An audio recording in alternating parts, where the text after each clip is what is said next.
Welcome to the Pebble In My Shoe podcast.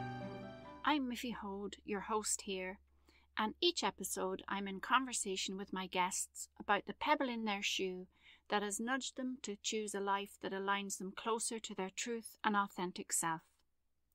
The pebble in my shoe is an analogy for an inner niggle or knowing that becomes so insistent that we have to pay attention. We can ignore it only for so long and eventually have to stop to investigate it, listen to it, and honour what it's telling us. It becomes a catalyst for action to change something that no longer serves us. This can be something internal, like a belief or mindset. It can be about how we behave in certain situations or relationships. Or it can be something that changes our life trajectory, like ending a relationship, changing careers, or moving to a different place. Taking the action and making the change invariably requires courage, often a leap of faith, and at the very least to try something new and outside of our comfort zone. Whatever the action or change happens to be, the pebble ultimately moves us to live more authentically and more aligned to our true nature. My intention for the conversations here is to inspire or offer hope to those of you who resonate with the stories shared, that you'll hear something that supports you on your own journey, and if there's a pebble in your shoe, that you'll find the courage to make the changes that align you closer with your authentic self. Thank you for being here, and let me introduce today's guest. Becky Pender lives in Glasgow and, among other things, is mum to 4 young girls. Her eldest daughter lives with not one but 2 rare genetic conditions, making her the only child worldwide with both. Becky loves nothing more than curating relationships with like-minded people across the world, making her the perfect fit to look after the rare disease community at Rare Revolution magazine. She's always been led by her intuition, which has served her well from her career journey to her children's health and everything in between. When she's not working, she loves a good book or making memories with her family. You can usually find her with a cup of coffee in hand. She also happens to be my eldest daughter, and it's amazing to be able to introduce you to her here on the Pebble in My Shoe. Welcome, Becky, to the Pebble in My Shoe. I'm so delighted to have you on as a guest. So, just for our listeners, can you just share a bit in your own words about who you are and what you're about? Yeah. I'm Rebecca, but I go by Becky. I am a wife, a daughter, a mother of 4. I have 4 wonderful, beautiful daughters, and I work in communications in the rare disease space. So I deal with internal and external communications. I deal with people who have walked the same path as me, who have the same journey as me, who, despite being one of 10,000 rare diseases in the world, we all have this similar story and tapestry that weaves together. And that could be helping them with communications. It could be being the first person to hear their story and hear what they've been through. Or it could be working with companies and doctors to help elevate the patient voice. There's so much that comes into that is a mixture of when your life experience and your job and you enjoy what you do all come together and it becomes a calling. And it took me a really long time to get to this point where I was in a job that I loved that doesn't feel like work. But I'm here now and I'm just really, really enjoying it. Okay. So can you talk a little bit about what brought you into the rare disease space? Yeah, absolutely. So my eldest daughter, Hannah, whose nan is Hannah, she was born with 2 ultra rare genetic conditions. She thinks that they're Pokemon and that she has to catch them all. We just think she's greedy. She hit the genetic lottery when she was conceived, and there was a lot of unanswered questions as she started to develop. As she got older, she wasn't keeping up with peers. We had what's known in the community as the diagnostic odyssey of not being believed. It was all in our heads. There was categorically nothing wrong with her. And fought really, really hard just to be listened to and believed that there was something going on with her. And we did eventually get a diagnosis, which took an awful lot of persisting when the very systems that were there to supposed to help children like her repeatedly told us that there was categorically nothing going on. But we did. We persisted. Yeah, we just kept going. And I suppose in a way, from day one, from when we conceived Hannah, we had tried to fall pregnant for 5 years with Hannah. And that moment that I conceived, I just knew. I knew that was the month. I remember having a conversation with you in my house, you know, still 2 weeks away from a late period, going, can you just know? And you said, yeah, you can. And that, I suppose, from there was where trusting my gut really started to settle in for me. I'd always been perceptive, and I'd always, you know, talked about the universe would make it happen. But from that point on, something settled in me that I knew myself so well that I could just trust my gut. You know, when it came to her labor, you know, trusting that I knew what was going on with my body. I knew that what was going on with her body. As I questioned doctors as she got older, I knew in my gut that there was something that we were missing, but I had to go and seek out and find the right people who would sit on that fence with me and believe me. And we did, and we got her first diagnosis, and didn't make a blind bit of difference. She was still Hannah. It was, you know, there wasn't, but it was a key for us. It was a key to understanding, you know, how she was wired, what her genetic makeup was. And I will never forget the night of getting her diagnosis. You and I sat on the phone, and we were both logged onto the same website, and we were reading through the disorder guide for the particular condition that she'd been diagnosed with. And I just felt this sense of relief. Yeah. It wasn't this big, scary thing. It was, my gut was right. Mm. And the disorder guide was like somebody had just spent 18 months with Hannah, you know, everything from her eyebrows, her crazy curly hair, her love of thrill seeking and being upside down. It wasn't just the medical stuff. It just, Hannah is 8P personified, because it's in every cell of her DNA, and that's okay. Can I just pause you there? So just for the listeners, can you describe 8P? Because we talk about 8P and it's just common parlance for us. But for the uninitiated, what is Hannah's primary condition? And can you talk us through that just a little bit? Of course. So she has an ultra rare genetic condition, which doesn't have a nice eponymous fancy name named after the doctor who discovered it. It's called inverted duplication and deletion on the short arm of chromosome 8. So the short arm of chromosome 8 is called 8P. And she has, each chromosome 8 should have 2 copies of the same genetic material. So on one section of chromosome 8, she's got 1 copy where she should have 2. And on another section, she has 3 copies where there should be 2, but they're all flipped upside down. So that's the inverted part. So it's just this genetic anomaly. It didn't come from me or her dad. It's just one of those things that happened. But for her, it causes things like developmental delay. She's currently 11, but developmentally, she's probably the same as a toddler. She's as sassy as a toddler, I can tell you that. She's got epilepsy, and I'll go at another part of our story deals with the second genetic condition that she was diagnosed with. But it just means that, yeah, she's quite severely disabled compared to a child her own age. Yeah. So thanks. Yeah, just so that people get an understanding of that, and that her developmental delay is quite profound, and so on. She's non-verbal and things like that. Yeah.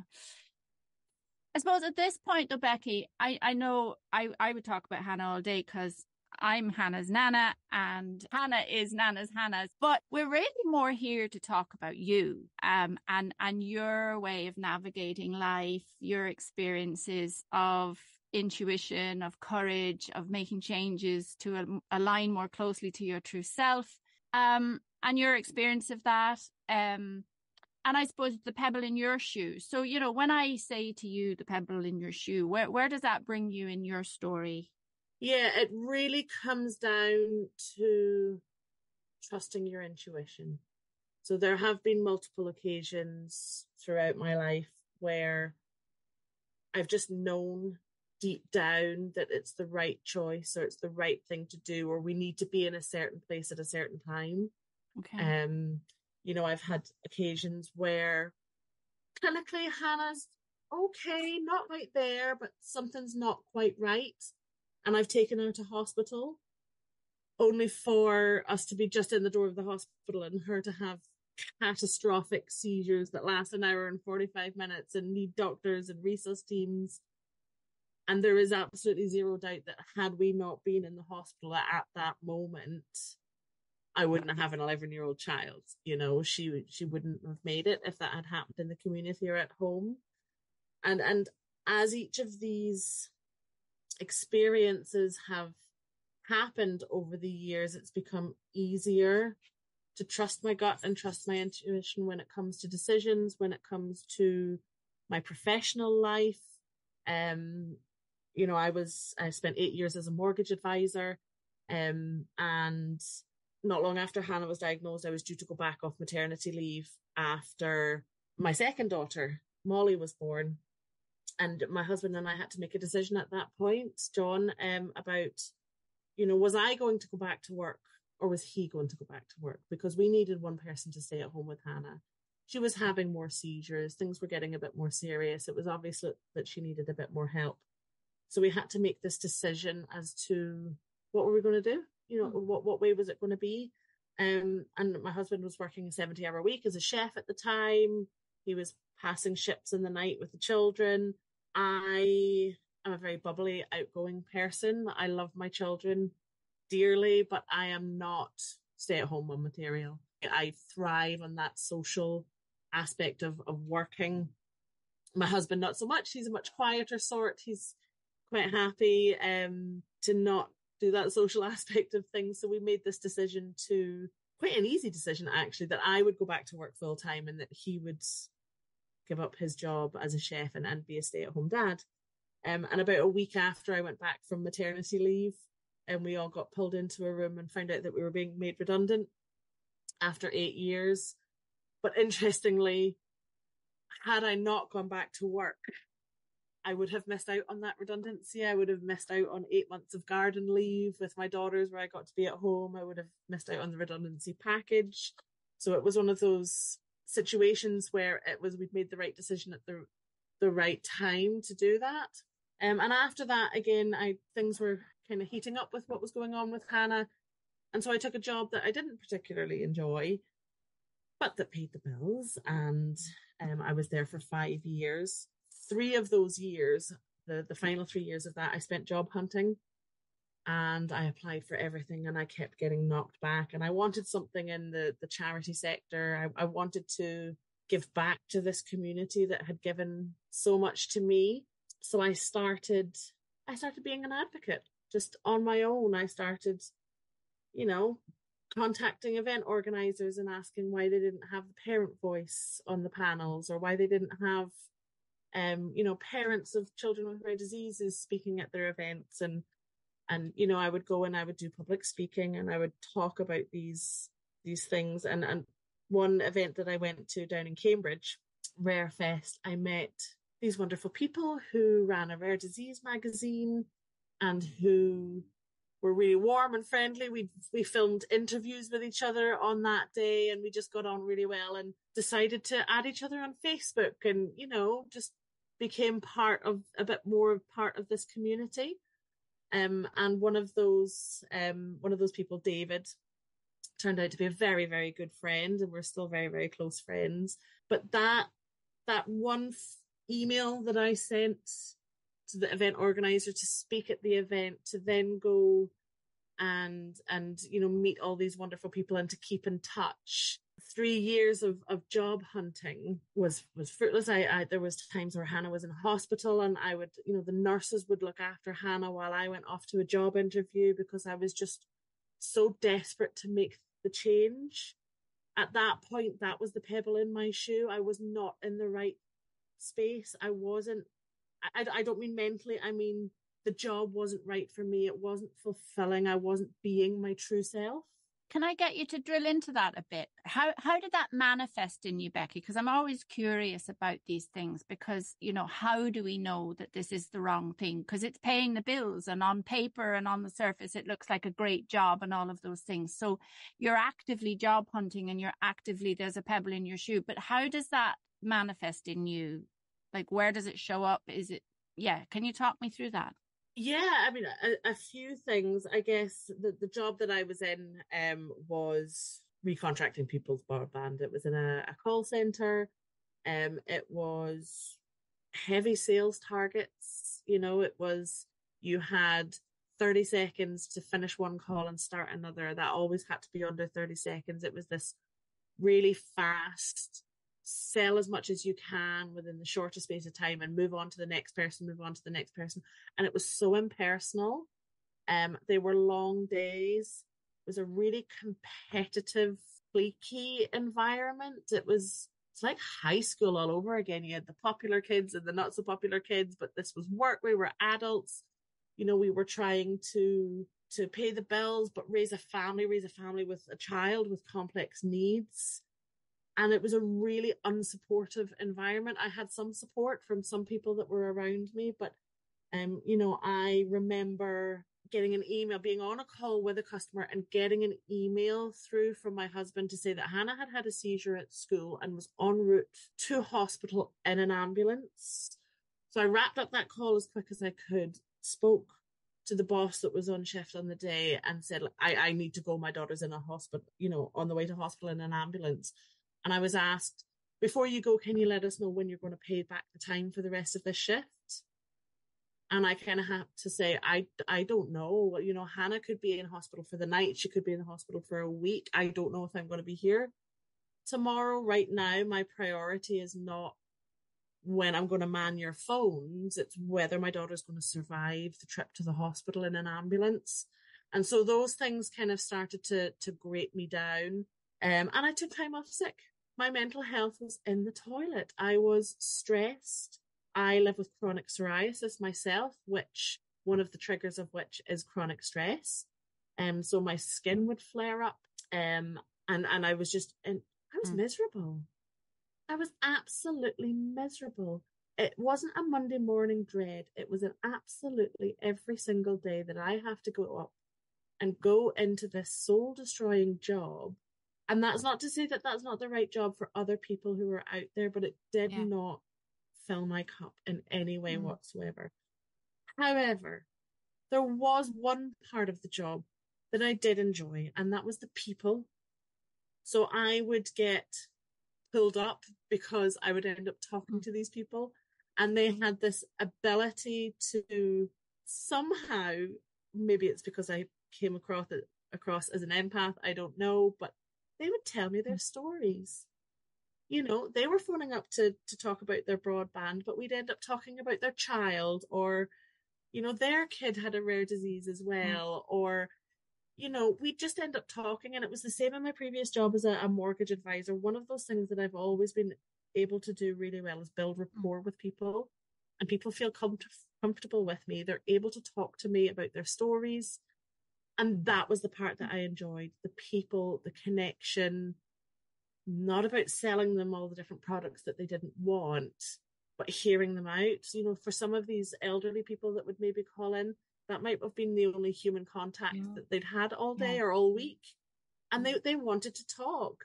And I grew up by yourself telling me that I could talk my way into Fort Knox if I needed a bed for the night. That's what I'm good at. I've got the gift of the gab.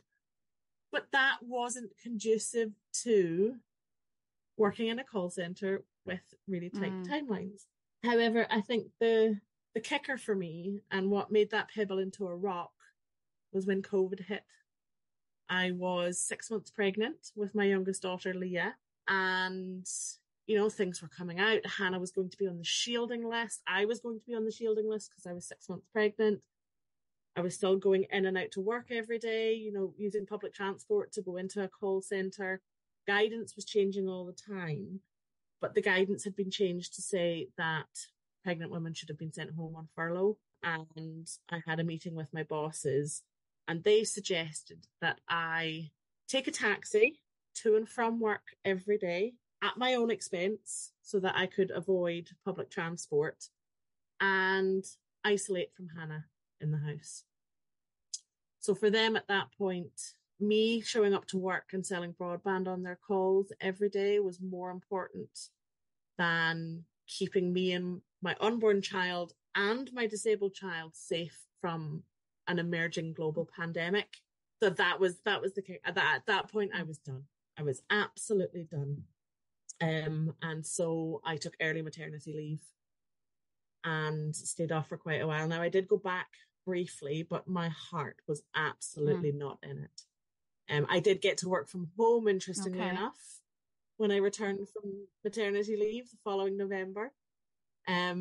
But then it was on. It was, I really ramped up that job hunting. I wanted something. And then one day, my bosses will tell you this because I have told them the story as well.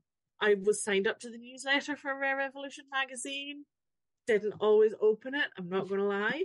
But it came through one afternoon, and for some reason, I opened the email. Don't know what it was, just went, oh yeah, I'll open that today. And in it was a job opening. And it was for 20 hours a week. It was half the hours I was doing at the moment in the call centre. It was half the money I was used to at the moment in the call centre. But it just felt right. It just felt right. And so I applied and got a phone call. And the girl that phoned me, she was like, so excited when your application came across. You're like royalty in the rare disease space. I was like, I don't know about that, but okay, thank you. So I got my interview, and the interview was with one of my bosses and the lady whose job I was taking because she was moving away. And the first 20 minutes of the interview were me and one of my bosses catching up because we hadn't really spoken to each other in quite a while, and then the girl who was leaving, well, so are we going to ask any of these interview questions or not? And we were like, oh, that's why we're here. And it just, from that moment on, it just felt right. And so I took the job. I'm interested then in the piece, Becky, because you're leaving a job that's sort of full-time and quite well paid, and you're going to take a job that's part-time and not as well paid. So I'm curious then about the decision-making process and the change. What happened for you in that? What's the internal landscape going on for you when you're making that decision? Yeah, so initially my plan had been to drop down part-time in the call centre. I was going to work both jobs, just to see how it went. I lasted a week. I done my first week in my new job, realised how much I loved it, realised how much I didn't enjoy my current job. I was great at it, I was really good at selling and I won awards and everything like that, but my heart wasn't in it. And so I quit with immediate effect, and just said, no, I'm done. And I'd had to trust the process. My husband and I had worked a few things out. We are quite lucky in this country that we do have a benefit system, that we do qualify for a little bit more benefits because of the conditions that Hannah has and her needs.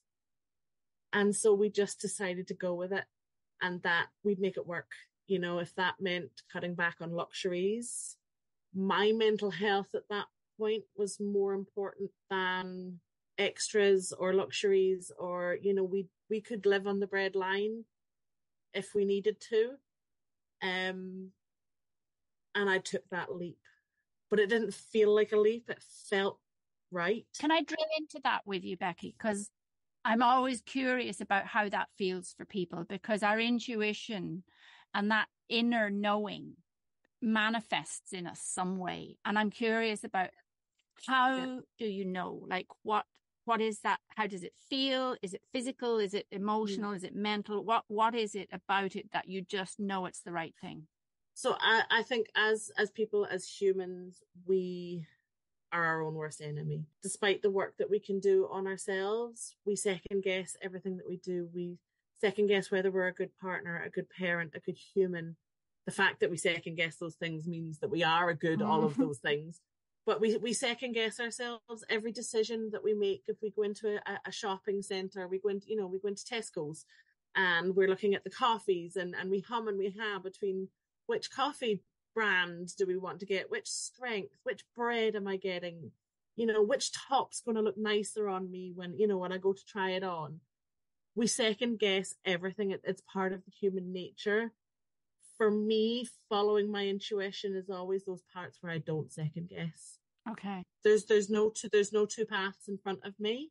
There's no, what should I do? That's what I'm going to do.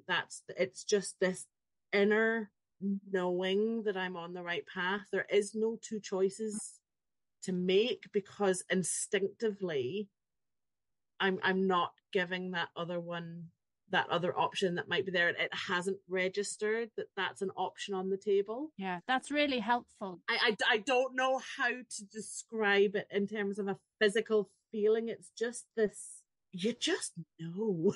Yeah, I think what you described there about, the second guessing and the should I, the shouldn't I, that when you know, and there isn't any either or, it is just this one thing. So that's really helpful. Thank you for that.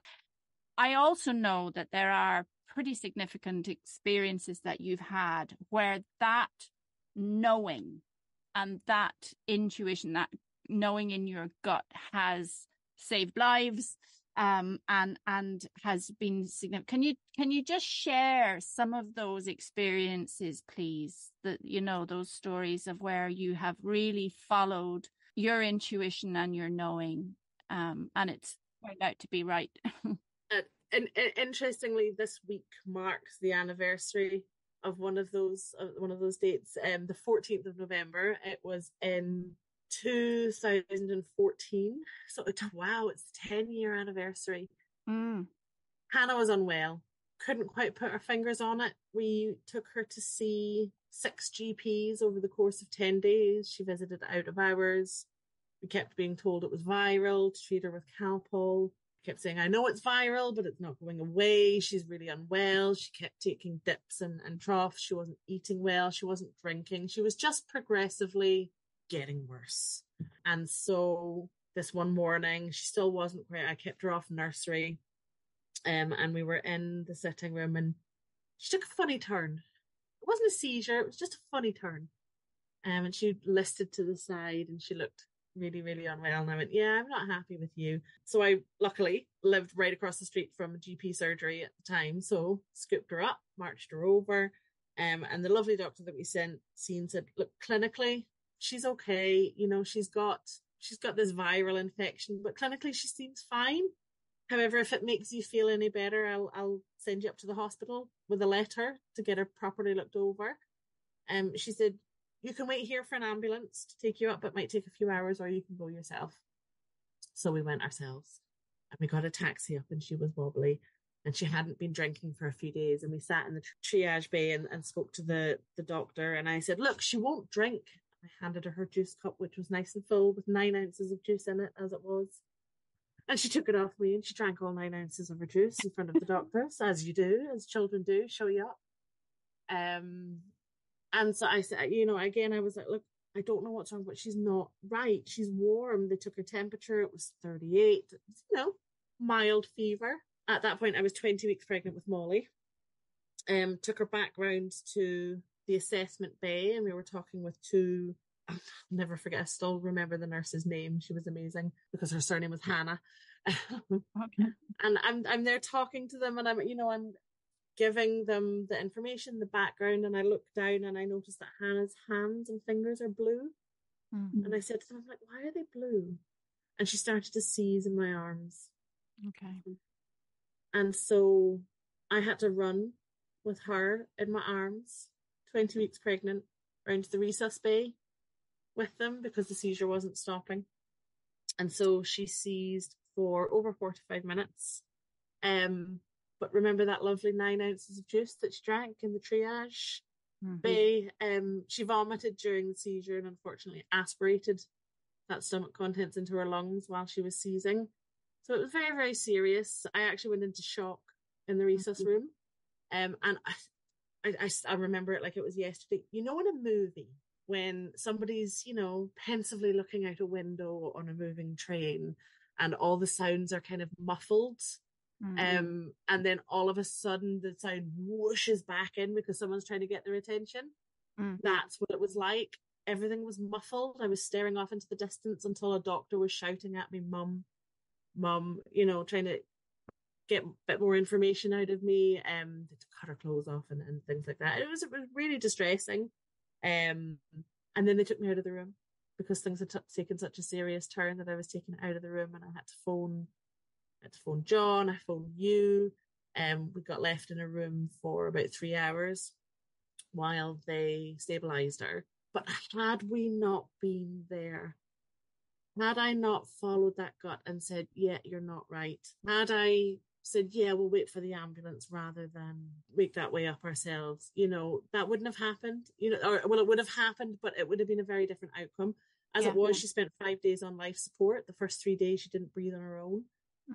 She did have a viral infection, but it was RSV, which is a very serious lung infection, especially for babies. But that gut feeling saved her life. So every other experience that we've had with Hannah afterwards, I don't question my gut. If I think she doesn't, and the other children too, if I don't think they're right, then I will take them to the appropriate place to be seen. For Hannah, that's A&E. She's on first name terms with the resus team because she's been there so much in the last number of years. But I remember, again, it was another thing to do with Hannah where, again, she wasn't quite right. Couldn't put my finger on it. Couldn't figure out what had me so concerned. But again, took her to A&E. And at this point, we'd had a long run of not really being listened to by doctors or being, you know, dismissed, that kind of thing. So this instance, I kind of said to the doctor that was there, you know, can't put my finger on it, but she's not right. And she looked at me dead in the eye and she went, "Okay." She said, "Clinically, she looks okay, but you're her mum. I trust you. I trust your judgment. I can keep you here for 4 hours." At that, Hannah sat up, threw up, started to seized for an hour and 45 minutes, multiple rescue meds, went from the clinic bay round to resus, was in hospital for several days. But we were in the right place at the right time with the right people who could keep her alive. But what got her there was my gut, you know, and I don't take that for granted for a second. And it's just a knowing that you need more than I can give you right now. And sometimes it's little things. Last Friday night, my husband had 2 of my daughters down at my elder daughter's gymnastics club. I kind of had the random thought pop into my head about Molly, my 9-year-old, getting hurt. It's like, oh, that's a bit strange. Came home and Leah, my 4-year-old, had a lovely big goose egg on her forehead because she'd been knee sliding down the hallway at gymnastics and had crashed into a door. So it was the wrong child, but my mum's spidey senses knew something had happened, that something had gone on. And I'm not psychic. I'm, you know, they're not premonitions. They're not that. I made those children. They are part of me. They're part of my DNA. And I just know them like I know myself. And I've gotten so good over the years at trusting that voice. Yeah. Whether it's a voice, I don't know. It's a feeling. I'm not sure, but it's just there. But I've spent so long trusting it that it comes easier now. I recognize it more often. Yeah, and I think that's a really interesting point you've made there. But for me, it's an energetic connection. So, you know, that sort of, you might call it telepathy, you might call it just, you know, extrasensory perception, whatever you want to call it. But it's that tapping into the field. You knew something had happened to one of them, and the information comes down through the ether, and sometimes we translate it correctly, and sometimes we just get an idea, and it's translated, you know, into our cognitive awareness as something similar to what's happened. But yeah, I mean, how often do you and I'll think of you and you'll phone me, or you think of me and I'll, you know, we cross text all the time, you know, at exactly the same time. God, my husband and I finish each other's sentences, or I'll think something and he'll say it. Yeah. And it's scary, the accuracy in terms of timelines. Like I will think something and he will say it to me 30 seconds later, because we've spent 18 years, you know, in each other's space, in each other's heads. We're on that. We're all on the same wavelength, really, I guess. Yeah. Like Pat and I, so Pat, my husband, we call it our 10G. So as you got, you know, 4G and 5G communication, we call it 10G because it's so ramped up, right? So, and even things like, and it happened again yesterday, it happens so often that we'll both be in two different places doing completely different things. And we'll arrive home at exactly the same time. Like we'll have to give way to each other in the driveway. Like that is how in sync things tend to be, not even mentally, like physically. It's just bizarre. And the reason I'm drilling into this, Becky, is because I think there's a really important thing for us to recognize. And I think that we are so much more tuned in than we give ourselves credit for. And we know so much more, our untapped resource of our intuition and our knowing. And we aren't taught or even encouraged to use it, because there has been traditionally this notion that things have to be logical. They have to make sense. There has to be an evidence base. There has to be a trail of evidence and proof that this is the thing. And for you, for example, knowing that something wasn't right with Hannah, it wasn't premonitionary, but there was just a knowing something is wrong and something is on the way or something needs to be done, that got you to A&E, where it was horrendous, but her life was saved. And that's the stuff I think that humanity in general would navigate things so much better if we were more tuned into that and more open, learned how to, and understood what's happening, you know, because no matter who I speak to, everybody will have some story of having that experience of thinking of somebody and then the phone rings and it's them, or bumping into them in the street, or one person saying one thing and the other saying, I was literally just thinking that, or, you know, we've all had those intuitive. So yeah, I suppose that's why I wanted to drill into it, really. And sometimes it's not the huge stuff. Yeah. You know, sometimes what comes across us as an inconvenience to our day is actually because, you know, I remember one time we were coming to see you it was last Christmas. We were coming to see you. We had the dog, the children, the Christmas presents and the elves all packed up into the car at 7 a.m, leaving our house, got about 200 yards away from the house and realized that we'd forgotten the dog's lead. You know, so it was, you know, we live at the end of a one-way street. You had to go round a bit and back a bit, and, you know, it added 10 minutes to our journey to get back in and get the lead. But what did that 10 minutes keep us from? We still made our ferry, you know, everything like that. Yeah, it was an inconvenience, but maybe we weren't meant to be that 10 minutes further down the road than we were. When you start to recognize those things for what they are, things don't seem an inconvenience anymore. We don't get frustrated or angry or bitter, or we don't throw away the whole day because 3 minutes have been a minor inconvenience. When we start to recognize that things always pan out the way they should, they might not be comfortable. You know, we all go through really hard times, and sometimes really hard times are just really hard times. There's no rhyme or reason. Sometimes it doesn't even feel like there's a lesson to be learned from them, and it's okay to feel like that. But sometimes those minor inconveniences are what's keeping you on the path that you're supposed to be on. Yeah. You know, or they're meeting some people at an event to then being colleagues with them for the last 3 years and being the happiest that you've ever been professionally. Okay. You know, it's just, you can call it serendipity or fate or the right place at the right time. It's just, we're all on this path, but it's how we choose to react to the path and how we choose to trust ourselves and trust our choices. I think that makes it a little bit easier to navigate. I love that. Thank you. Becky, can you talk to me a bit about courage, how it shows up for you, what courage means for you? Talk to me about courage. Courage is loving hard. Courage is, you know, loving the people that are around you, even when they drive you crazy. It's that showing up every day. It's getting dressed when you don't really feel like getting dressed. It's realizing that your track record for getting through the hard days is 100% and keeping going. And courage is standing up when your gut intuition is screaming at you that this is not the right thing, that something is amiss and people aren't listening to you. It's about standing up to them and not losing the head, but saying, you need to listen to me. I'm telling you that this is what's happening. You're not listening. And the consequences are going to be that. For example, when Hannah was on a medication that I thought was toxic for her, and everybody kept telling me it wasn't.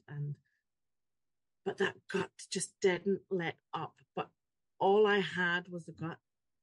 I didn't have evidence. I didn't have anything else until one day I did have evidence. Can you tell that story? Hannah was really, really unwell.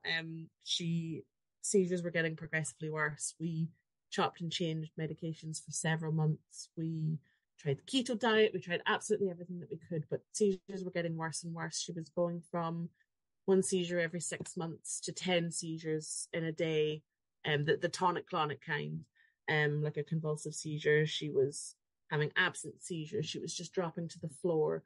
And then we started having these new episodes, which are called non-convulsive. And this is where, if in effect, she was locked in. So it was permanent, consistent seizure activity all the time. So she lost her ability to walk. She lost all of her speech. She lost her ability to swallow, all bodily functions. She couldn't even roll over in bed. She couldn't turn her head, anything. And again, we visited the hospital a few times, tweaked the meds, things like that, until one morning she'd been in non-convulsive at this point for a few weeks. And it was 10 in the morning and she was still lying in bed, just lying there with her eyes open, no indication to move. I went, right, packed a suitcase, went to the hospital in the height of COVID. We were all in separate wards and PPE and the whole lot. And I sat down with her. I went, I'm not leaving. She was like, sorry, what? I was like, I'm not leaving. I'm like, we've been here several times over the last couple of weeks. You look at her, you tweak a bit of meds, and we get sent home again. I was like, I'm not leaving. I said, until we figure this out. And so, straight off the bat, kind of people's backs were up, and, we had the bigger doctors come in and talk to us, and, probably somewhere in the notes it was, mum's defensive or, something like this. But I was so adamant that time that we were not leaving until we figured out what was going on.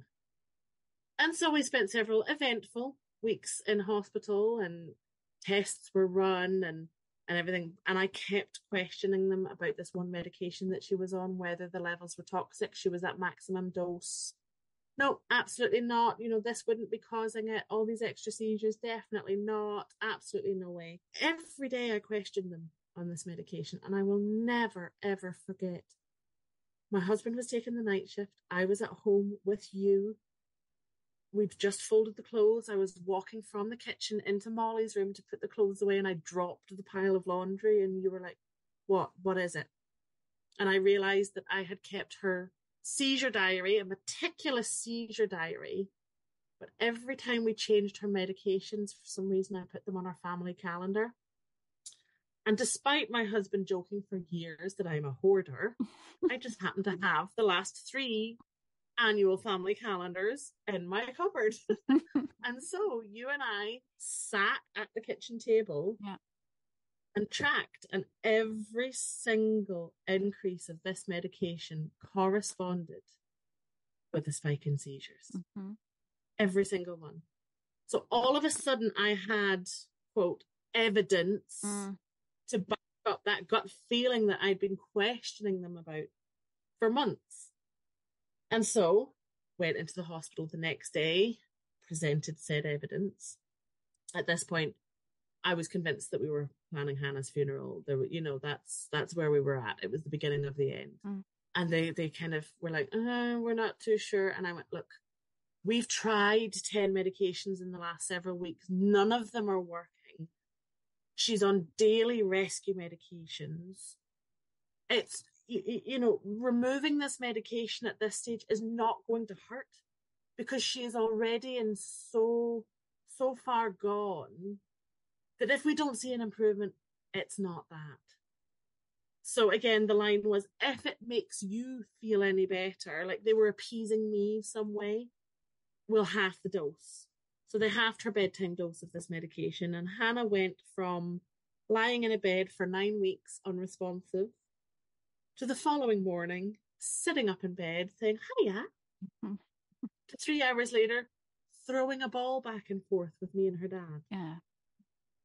Instant. So during this admission, they had said, she doesn't really follow the path for seizures that the other children with this 8P condition have. Could we please do more genetic testing? Sure, why not?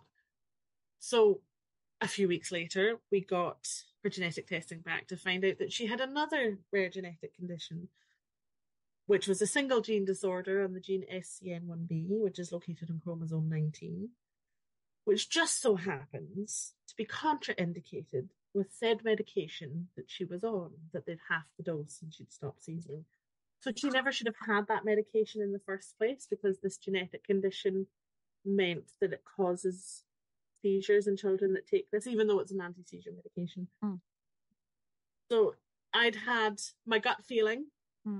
Then I had, what they call real world data, real world evidence, anecdotal evidence to back up this theory that this medication was toxic for her, to then several weeks later finding out that we had a genetics lab report, science that backed up that gut feeling that I had had.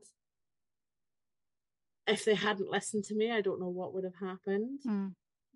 But that wasn't an easy road. That took me losing my temper at our doctors. It took me risking relationships with medical staff. But there's this perception in the medical field that we don't know our bodies. We don't know our children. We don't necessarily know what we're talking about. I regularly get asked these days whenever I meet a new consultant if I've got a medical background because I use the right words. I understand the things that I'm talking about. I research her condition. I read all the papers on her conditions. She's the only child in the world with both conditions. So the chances are a doctor that we come across is never going to have heard anything about them. So I have to be that fountain of knowledge on it.